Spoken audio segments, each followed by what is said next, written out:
Well, hi there. Oh, there you go. I'm Jeremy. I'm AJ. These are extraordinary times.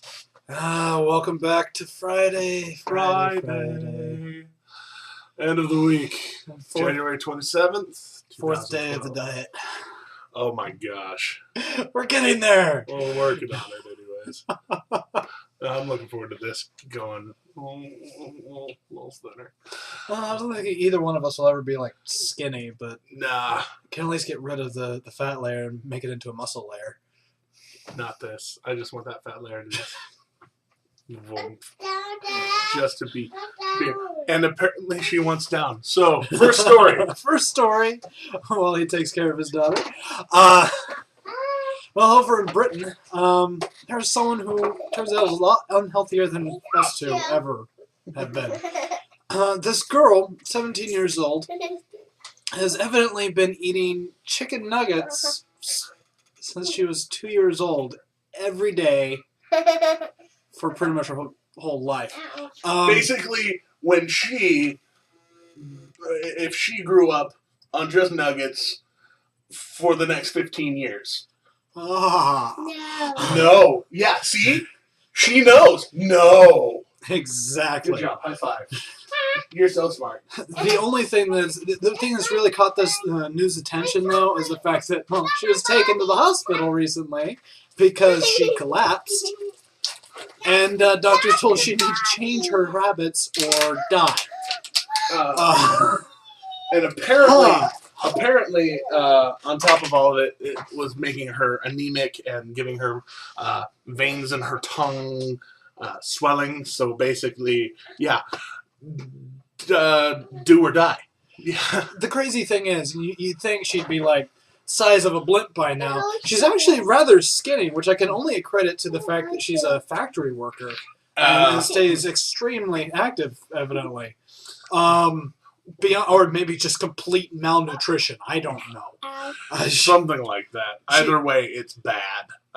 It's terrible. She has like glamour shots of her with nuggets and toys and everything. Like, it's check crazy. out the link below. There's plenty of pictures. Yeah, it's it is out of Britain, so you know it's good, right? Anyway, speaking of things in other countries, Twitter apparently is getting a little system overhaul where they will start censoring things, and you are having way too much fun.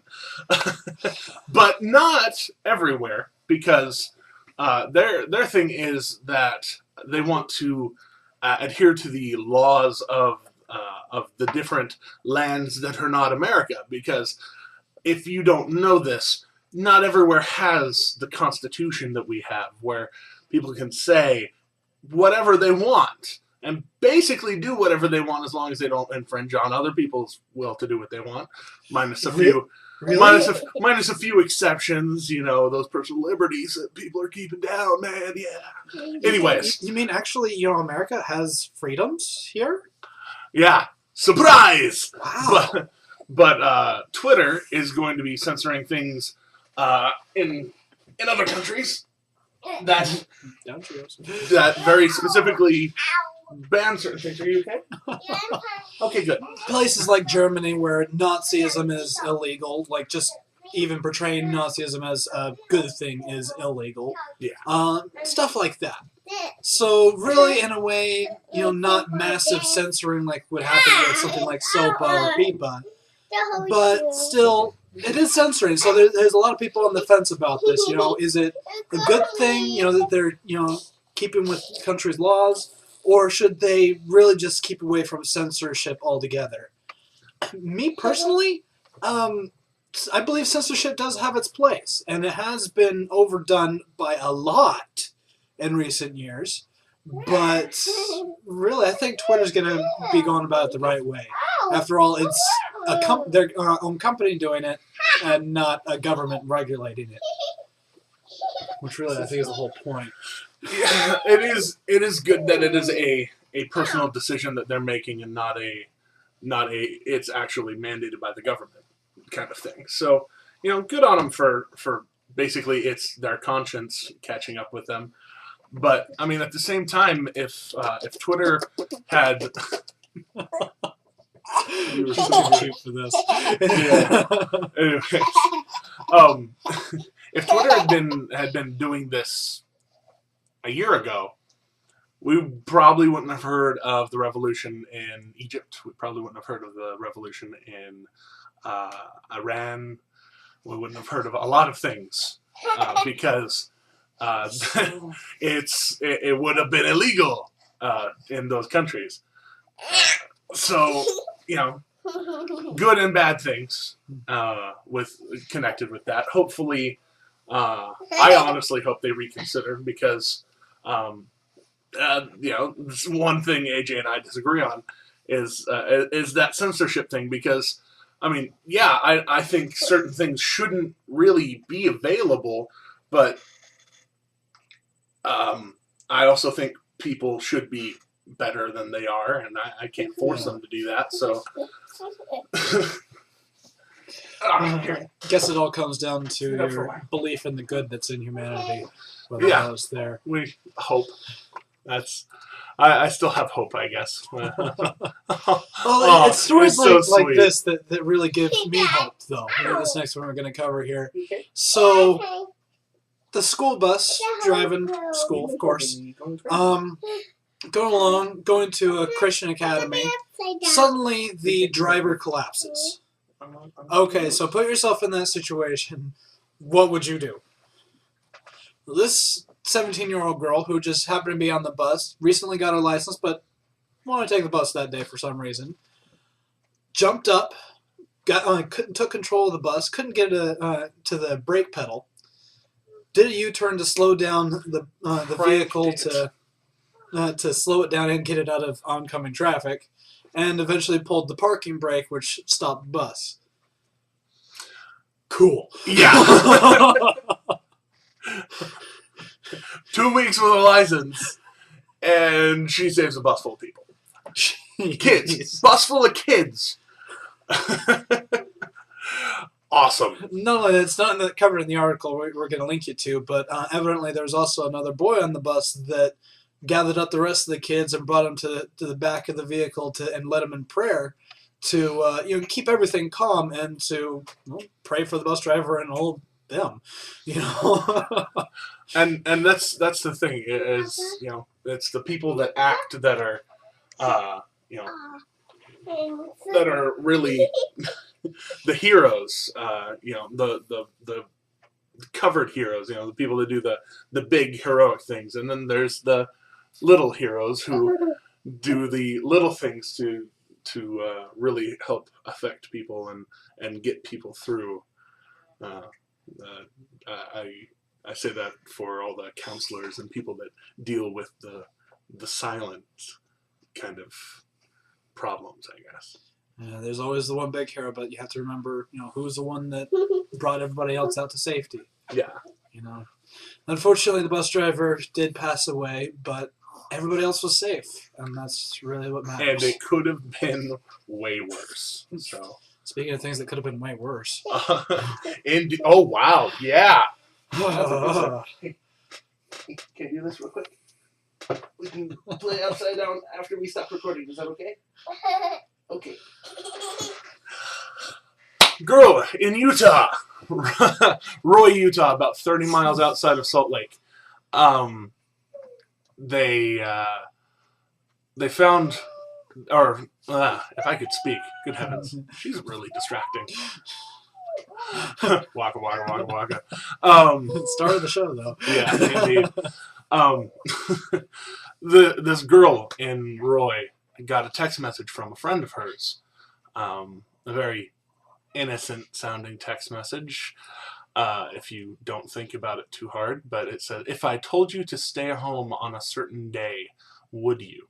And these are 16-year-old kids who, go to the same school, hang out with a lot of the same people, and he said something like that. So she said something about that to their administrators, And the administrators said something about it to the police. And police investigated, like they do. Oh my gosh, yes.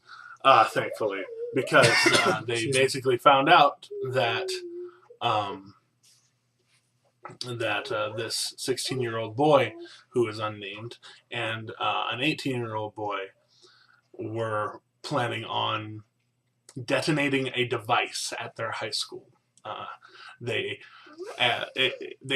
allegedly did not have explosives or anything yet, or bombs yet, but they were planning on it. They had guns, and they showed an inordinate interest in the Littleton, Colorado events of the early 90s. I remember, or late 90s, I guess it was. I.e. Columbine. I remember that. I was one of those weird kids that wore long black jackets back then, but I wasn't one of those kids. I would have liked to, but I didn't have the money. I didn't really have the money either.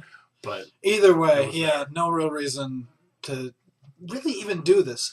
The crazy thing is they had entire plans. Like they were going to detonate the bomb, then get to a local airport, steal a plane, and fly off to a country that, according to them, wouldn't deport them back to the United States. Yes. Can you fly a small plane to a non-extradition country, like from Utah? From Utah, yeah. From Utah, like what's the range on one of the not down to like Nicaragua or whatever? I don't know. No. Like what are you gonna do? Even if you get down to Central America, there's enough ties down there. You're gonna get caught. Well, yeah. And yeah, are you gonna bomb a school and fly over Mexico, stop in Mexico, and not stupid?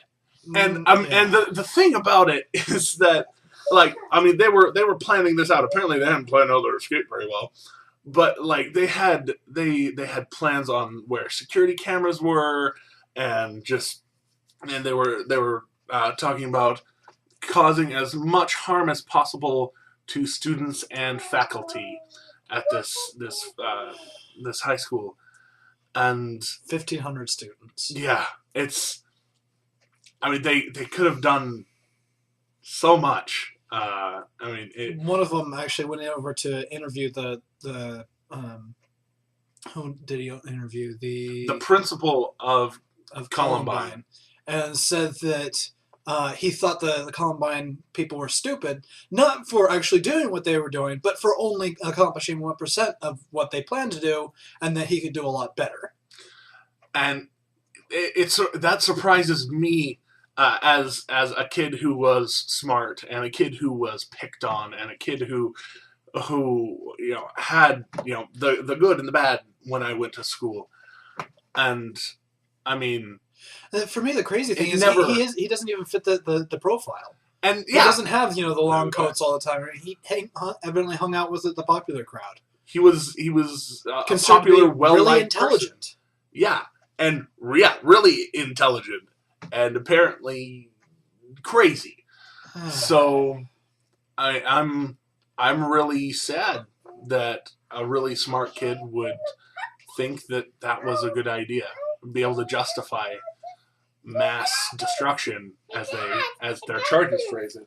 I am glad though that that girl did have the presence of mind to bring what she smart. had to authorities. I mean, how many teenagers these days would just see that and go, haha, whatever, yeah. Yeah, sure, of course. Why? That, yeah. Like, oh, no reason. Oh, okay. And just Twitter along with it. You see what I did there? Anyways. Connections. So, yeah. That's the point is, people just be aware. Like I always say, be aware. Exactly. It's important. So, close of the week. Thank you for bearing with us, as you always do. Thank you, all of you people who have been coming and watching us for the first time and watching us again and again. Welcome. We love you. Thank you. Keep coming back. We're gonna get better. I promise. Please send us the stories. You know, at that point right here. The stories. Right we here. need them. Keep sending them. Those of you who have, thank you, and we'll keep putting them on. He's Jeremy. He's AJ, and these are extraordinary times. You know what to do.